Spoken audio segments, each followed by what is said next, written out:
Alright, so we're here today because yesterday I was driving down I-95 and I got this error on my dashboard. You can see that the Eyesight in my 2015 Subaru Outback has been disabled and the brake light is flashing.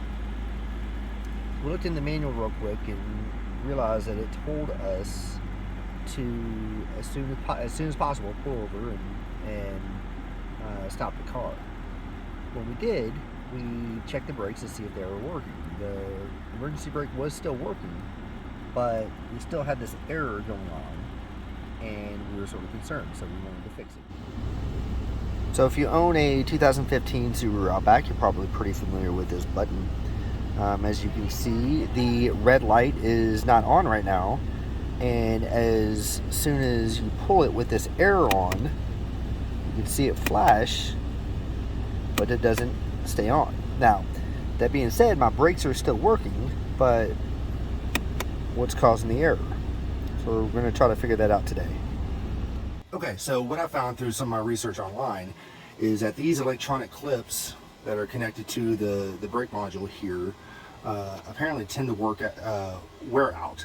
Subaru knows this, and they've actually posted some information online about how these clips tend to wear out. But essentially what happened whenever I got this error yesterday is that this electronic connection came loose, and due to the integrated Eyesight system, I'm unable to get my Eyesight on my Subaru, my Outback, and not to mention, I assume that this brake module is not working when it comes to electronic emergency brakes.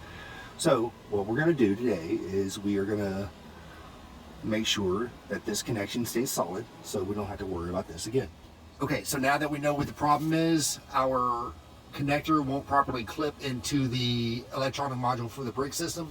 What we're going to do is we are going to provide a quick and simple fix to make sure that that stays without having to go to the Subaru dealer and get charged $1,000 for this repair. All right, to do that, what I have here is a zip tie, a normal regular black plastic zip tie that should be as good quality, or if not better quality, than the clip that this thing was made with. I expect it to survive for years. I think after buying them in bulk on Amazon, this thing cost me about 10 cents. So we're going to use this simple zip tie to fix our electronic braking problem today. All right, as you can imagine, depending on the length of the zip ties that you're using, one may not be enough. So one easy way to make sure that you have a long enough zip tie is to simply join them together, putting one through the end of another, through the end of another. So you can make your loop long enough to be able to go around your whole brake system. Okay, so now what I'm going to do is I'm going to take my joined twist ties, or zip ties, and you see how it's still loose here at the bottom. I have it already locked here at the top.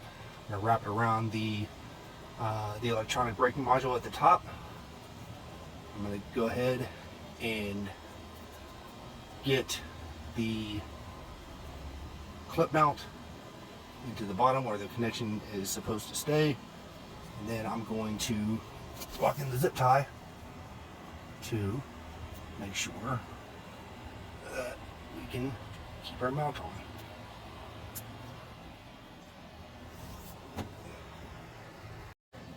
Alright, go ahead and pull that thing tight.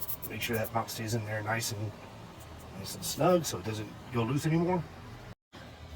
As you can see there, the wire harness is held tightly in place, and the newly installed zip tie, I doubt that's going to go anywhere anytime soon. Alright, now that we've completed the repair with our 10-cent zip ties, I'm going to show you that the error is gone. I'm going to turn on accessories, make sure the whole system starts up.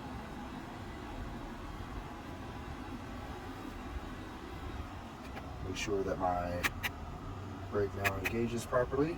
There we go. And get started. Make sure that no errors persist. see that the brake is on. Obviously I have the doors open, but it's okay because it's a hot day. Disengage the brake. So the brake light went off, no errors. Re-engage the brake. Brake light comes on, no errors, and it looks like our fix is done.